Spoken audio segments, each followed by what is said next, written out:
ಇದೀಗ ನಮ್ಮ ಜೊತೆ ಇದ್ದಾರೆ ಬೆಂಗಳೂರು ದಕ್ಷಿಣ ಲೋಕಸಭಾ ಕ್ಷೇತ್ರದ ಬಿಜೆಪಿ ಅಭ್ಯರ್ಥಿಯಾಗಿರುವಂತಹ ತೇಜಸ್ವಿ ಸೂರ್ಯ ಅವರು.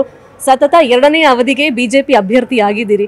ಫಸ್ಟ್ ಟೈಮ್ ನಿಮಗೆ ಟಿಕೆಟ್ ಕೊಟ್ಟಾಗ ಯುವ ನಾಯಕ, ಸೊ ಗೆಲ್ತಾರಾ ಇಲ್ವಾ ಅನ್ನೋ ಒಂದು ಕನ್ಫ್ಯೂಷನ್ ಇತ್ತು. At the same time Anant Kumar family ಅವರಿಗೆ ಟಿಕೆಟ್ ಕೊಟ್ಟಿಲ್ಲ, ಈಗಲೂ ತೇಜಸ್ವಿನಿ ಅವರಿಗೆ ಸೂಕ್ತ ಸ್ಥಾನಮಾನ ಸಿಕ್ಕಿಲ್ಲ ಅನ್ನೋ ಮಧ್ಯದಲ್ಲಿ ಜನ ನಿಮ್ಮನ್ನ 5 ವರ್ಷದ ಅವಧಿಯಲ್ಲಿ ಕಂಪ್ಲೀಟ್ ಆಗಿ ಅಕ್ಸೆಪ್ಟ್ ಮಾಡ್ಕೊಂಡಿದ್ದಾರೆ ಅನ್ನೋ ಅನ್ಸುತ್ತಾ ನಿಮಗೆ?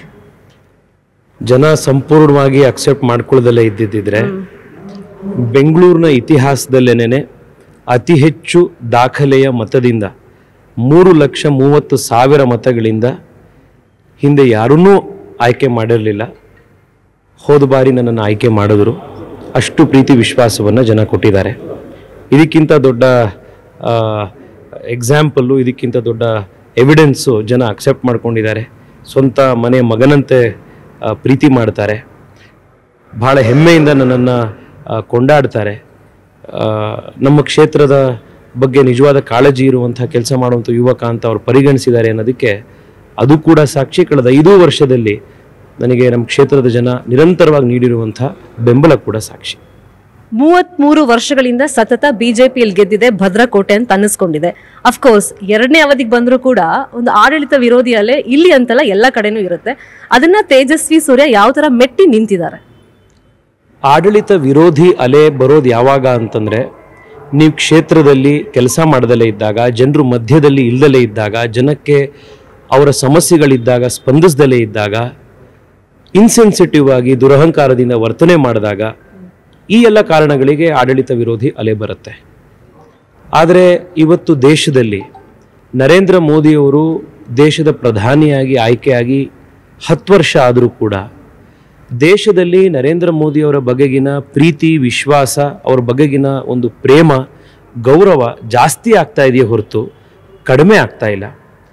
ದೇಶ ಬಹಳ ಬದಲಾಗಿದೆ 10 ವರ್ಷದಲ್ಲಿ ಅನ್ನುವಂಥ ಒಂದು ನಂಬಿಕೆ ಜನಕ್ಕೆ ಬಂದಿದೆ. ಜೀವನ ಬದಲಾಗಿದೆ ಅನ್ನುವಂಥ ಒಂದು ವಾಸ್ತವಿಕತೆ ಜನಕ್ಕೆ ಅರ್ಥ ಆಗ್ತಾ ಇದೆ.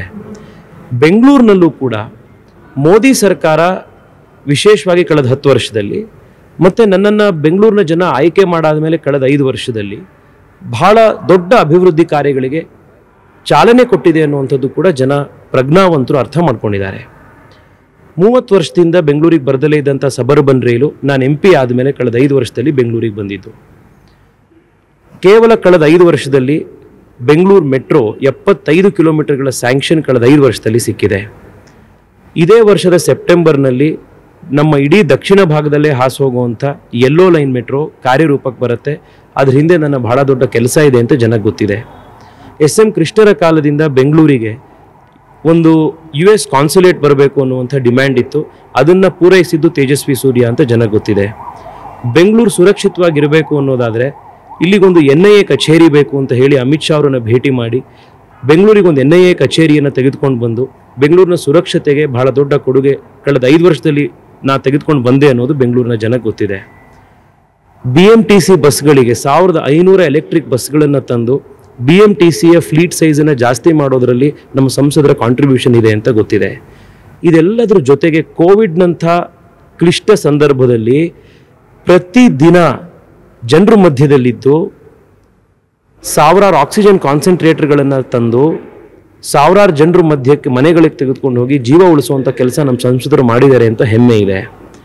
ಇಡೀ ಬೆಂಗಳೂರಿನಲ್ಲಿ ದಿನಕ್ಕೆ 4,000 5,000 ಕೇಸು ರಿಪೋರ್ಟ್ ಆಗುವಂಥ ಟೈಮ್ನಲ್ಲಿ ಒಂದೇ ಒಂದು ಬೆಡ್ ಸಿಗದಲೇ ಇದ್ದು ಇಡೀ ಬೆಡ್ ಬ್ಲಾಕಿಂಗ್ನ ಒಂದು ಹಗರಣ ನಡೀತಾ ಇದ್ದಂಥ ಸಮಯದಲ್ಲಿ ನಮ್ಮ ಸಂಸದರು ಅದನ್ನು ಬಯಲಿಗೆಳೆದ್ರು. ಅದರಿಂದ ಸಾವಿರಾರು ಜನ ಬಡವರಿಗೆ ಬೆಡ್ ಸಿಕ್ಕಿ ಜೀವ ಸಿಕ್ಕುವಂಥ ಆಯಿತು ಅಂತ ಜನ ಇವತ್ತು ನಾಪಿಸ್ಕೊಳ್ತಾರೆ. ಯಾವುದೇ ಸಂದರ್ಭದಲ್ಲಿ ಫೋನ್ ಆಗಲಿ ಕಚೇರಿಗೆ ಬಂದಾಗಲಿ ಕಷ್ಟ ಅಂತ ಬಂದರು ಅಂತಂದರೆ ನಮ್ಮ ಸಂಸದರು ಜೊತೆಗಿದ್ದಾರೆ ಅಂತಿದ್ದಾರೆ. ನಮ್ಮ ಕ್ಷೇತ್ರದಲ್ಲಿ 2,000 ಮಕ್ಕಳು ನಮ್ಮ ಆಫೀಸ್ನಿಂದ ಕೊಟ್ಟಿರುವಂಥ ವಿದ್ಯಾನಿಧಿ ಸ್ಕಾಲರ್ಶಿಪ್ಪನ್ನು ಪಡ್ಕೊಂಡಿರುವಂಥ ಮಕ್ಕಳಿದ್ದಾರೆ. 4,500 ಜನಕ್ಕೆ ಪ್ರಧಾನ ಮಂತ್ರಿ ಆವಾಸ್ ಯೋಜನೆಯಡಿ ಮನೆ ಕಟ್ಟಿಸ್ಕೊಟ್ಟಿದ್ದೀವಿ. 1.5 ಲಕ್ಷ ಜನ ಆಯುಷ್ಮಾನ್ ಭಾರತ್ ಕಾರ್ಡ್ನಲ್ಲಿ ಟ್ರೀಟ್ಮೆಂಟ್ ತೊಗೊಂಡಿದ್ದಾರೆ. ಇಡೀ ದೇಶದಲ್ಲಿ ಅತಿ ಹೆಚ್ಚು ಜನೌಷಧಿ ಕೇಂದ್ರಗಳಿರುವಂಥ ಕ್ಷೇತ್ರ ಯಾವುದು ಅಂತಂದರೆ ಬೆಂಗಳೂರು ಸೌತು ಅಂತ ನಮ್ಮ ಮತದಾರರಿಗೆ ಗೊತ್ತಿದೆ.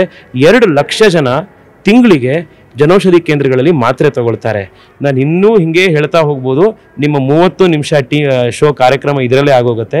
ಜನ ಇದನ್ನು ನೋಡಿರೋದ್ರಿಂದ ಜನ ಈ ರೀತಿ ಕೆಲಸ ಮಾಡೋರು ಬೇಕು.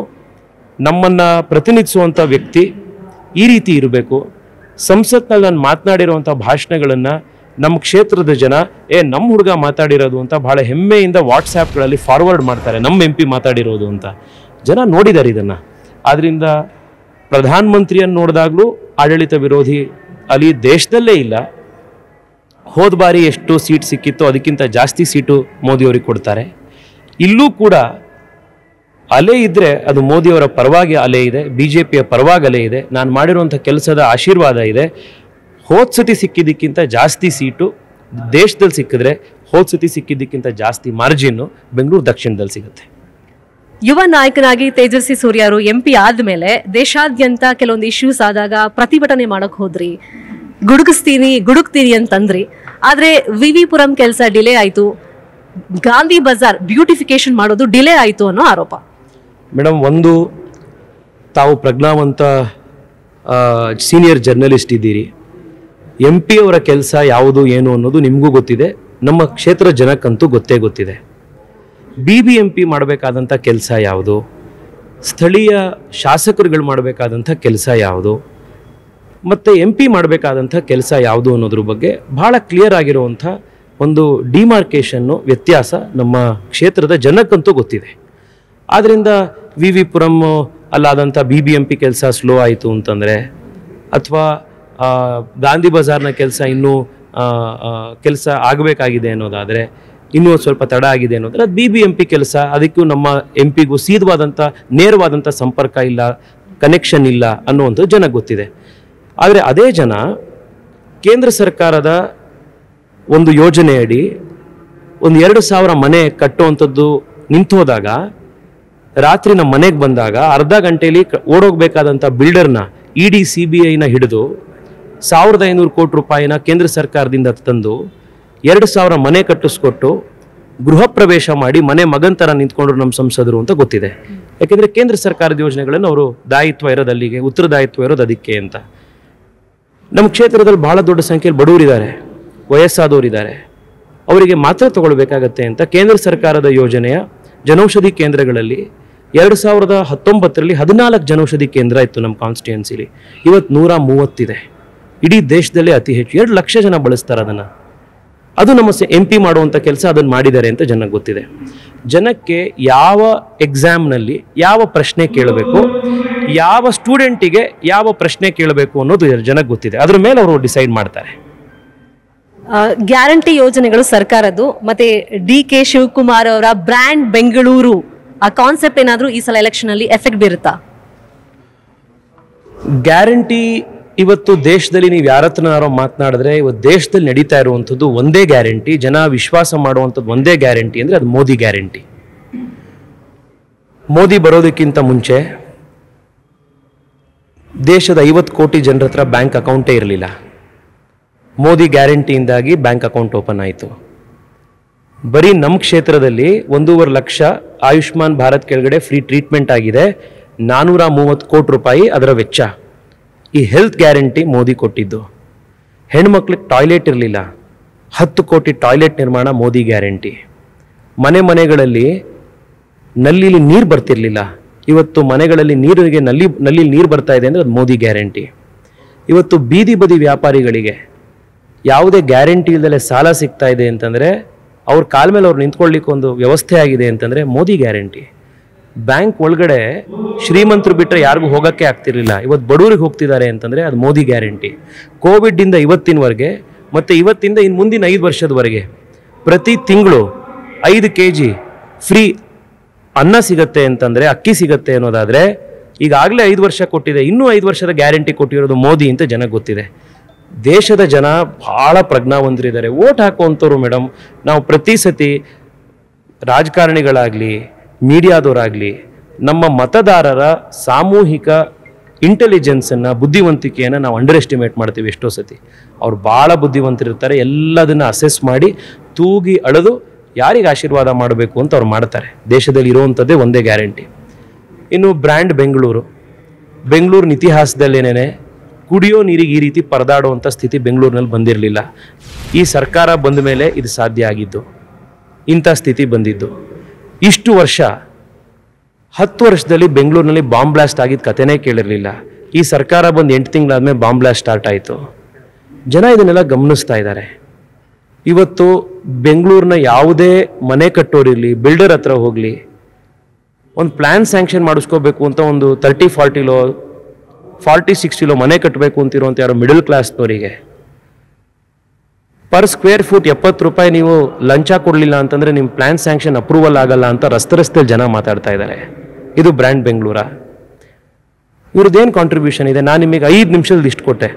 ಮೋದಿ ಬೆಂಗಳೂರಿಗೆ ಏರ್ಪೋರ್ಟ್ ಕೊಟ್ಟರು, ಮೋದಿ ಬೆಂಗಳೂರಿಗೆ STRR ರಿಂಗ್ ರೋಡ್ ಕೊಟ್ಟರು, ಮೋದಿಯವರು ಬೆಂಗಳೂರಿಗೆ ಸಬರ್ಬನ್ ರೈಲ್ ಕೊಟ್ಟರು, ಮೋದಿಯವರು ಬೆಂಗಳೂರಿಗೆ ಮೆಟ್ರೋ ರೈಲ್ ಕೊಟ್ಟರು, ಬೆಂಗಳೂರಿಗೆ ಮೋದಿಯವರು US ಕಾನ್ಸುಲೇಟ್ ಕೊಟ್ಟರು, ಮೋದಿಯವರು ಬೆಂಗಳೂರಿಗೆ NIA ಆಫೀಸ್ ಕೊಟ್ಟರು, ಮೋದಿಯವರು ಬೆಂಗಳೂರಿಗೆ 1500 ಬಸ್ ಕೊಟ್ಟರು, ಮೋದಿಯವರು ಬೆಂಗಳೂರಿನ HALಗೆ 48,000 ಕೋಟಿ ರೂಪಾಯಿ ಕಾಂಟ್ರಾಕ್ಟ್ ಕೊಟ್ಟು ಇಲ್ಲಿ ಉದ್ಯೋಗಗಳನ್ನು ಸೃಷ್ಟಿ ಮಾಡಿದ್ರು, ಮೋದಿಯವರು ಬಂದು ಬೆಂಗಳೂರಿಗೆ ಬೋಯಿಂಗ್ ಫ್ಯಾಕ್ಟ್ರಿ ತಂದರು. ಪಟ್ಟಿ ಹೇಳ್ತಾ ಹೋಗ್ಬೋದು. ಇವರೇನು ತಂದರು?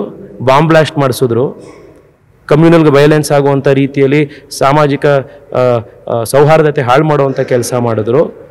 ಒಂದು ನೀರು ಇಶ್ಯೂ ಬಂದಾಗ ರಸ್ತೆಯಲ್ಲಿ ಮುಖ್ಯಮಂತ್ರಿಗಳ ಮಂತ್ರಿಮಂಡಲದ ಒಬ್ಬರು ಕೂಡ ರಸ್ತೆಯಲ್ಲಿ ಬಂದು ಬೆಂಗಳೂರಿನ ನೀರಿನ ಸಮಸ್ಯೆ ಆದಾಗ ಜನರ ಮಧ್ಯದಲ್ಲಿ ಬರಲಿಲ್ಲ. ಇಲ್ಲಿ ನಮ್ಮ ಕಾರ್ಯಕರ್ತರಿದ್ದಾರೆ, ಸಂಕ್ರಾಂತಿ ಶ್ರೀನಿವಾಸ್ ಅವರು, ಎಲ್ಲರೂ ಇಲ್ಲಿರುವಂಥ ಕಾರ್ಯಕರ್ತರುಗಳು ವಾಟರ್ ಟ್ಯಾಂಕರ್ ಹಾಕಿ ರಸ್ತೆ ಚಿಕ್ಕಲ್ಸಂದ್ರಕ್ಕೆ ಮತ್ತೊಂದು ಕಡೆಗೆ ತಗೊಂಡು ಕರಿಸಂದ್ರದಲ್ಲಿ ನಮ್ಮ ಕಾರ್ಯಕರ್ತರು ಹೋದರು. ಎಲ್ಲಿದ್ರು ಮಂತ್ರಿಗಳು? ಬ್ರ್ಯಾಂಡ್ ಬೆಂಗಳೂರು ಬಗ್ಗೆ ಮಾತನಾಡೋದಕ್ಕಿಂತ ಮುಂಚೆ ಕೆಲಸ ಮಾಡಿ ಮಾತನಾಡಬೇಕು. ಇನ್ನು JDS ಮೈತ್ರಿ ಎಷ್ಟು ವಿಶ್ವಾಸ ಮೂಡಿಸಿದೆ ನಿಮ್ಮ ಗೆಲುವಿಗೆ? ಅಂದ್ರೆ ಬೂಸ್ಟ್ ಅಪ್ ಕೊಡ್ತಾ ಇದೆ, ಯಾಕಂದ್ರೆ ದೇವೇಗೌಡರು ಪವರ್ ಸೆಂಟರ್ ಇರುವಂತ ಕ್ಷೇತ್ರ. 100ಕ್ಕೆ 100 ನಮಗೆ ಶಕ್ತಿ ಕೊಟ್ಟಿದೆ. ವಿಶೇಷವಾಗಿ ನನ್ನ ಕ್ಷೇತ್ರದಲ್ಲಂತೂ ನಾನು ಬಹಳ ಲಕ್ಕಿ ಒಂದು ದೃಷ್ಟಿಯಲ್ಲಿ. ಯಾಕೆಂದರೆ ದೇವೇಗೌಡರು ಮತ್ತು ಕುಮಾರಸ್ವಾಮಿ ಅವರು ಇಬ್ಬರು ನನ್ನ ಕ್ಷೇತ್ರದ ಮತದಾರರು ಕೂಡ. ಆದ್ದರಿಂದ ನಾನು ರಾಜಕೀಯಕ್ಕೆ ಬರೋದಕ್ಕಿಂತ ಮುಂಚಿತವಾಗಿಯೂ ದೇವೇಗೌಡರ ಒಂದು ಅಭಿಮಾನಿಯಾಗಿದ್ದೆ, ಅವರ ಸಂಪರ್ಕದಲ್ಲಿ ನಿರಂತರವಾಗಿದ್ದೆ. ನಾನು ಕಳೆದ 5 ವರ್ಷದಲ್ಲಿ ನಾನು ಸ್ಕಾಲರ್ಶಿಪ್ ಪ್ರಾಜೆಕ್ಟ್ ಮಾಡಿದಾಗ ದೇವೇಗೌಡರ ಹತ್ರ ಕೈಯಲ್ಲಿ ಕೊಡಿಸಿದ್ದೀನಿ.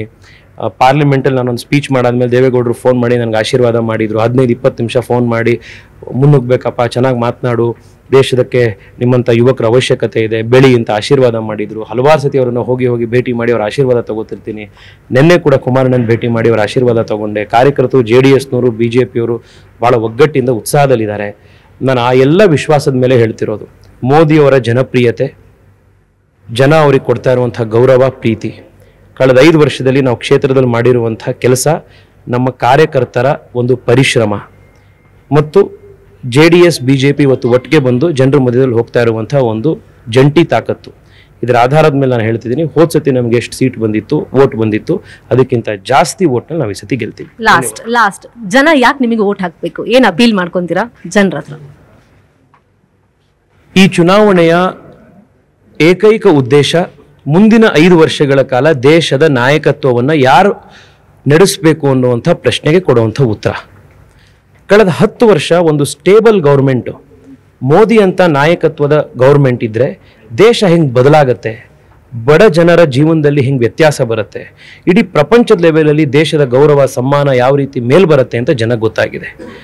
ದೇಶದ ಜನ ಇವತ್ತು ಮಾತನಾಡ್ತಾ ಇದ್ದಾರೆ, ಇನ್ನು 5 ವರ್ಷ, ಇನ್ನು 10 ವರ್ಷ ನಮಗೆ ಮೋದಿ ಬೇಕು ಅಂತ.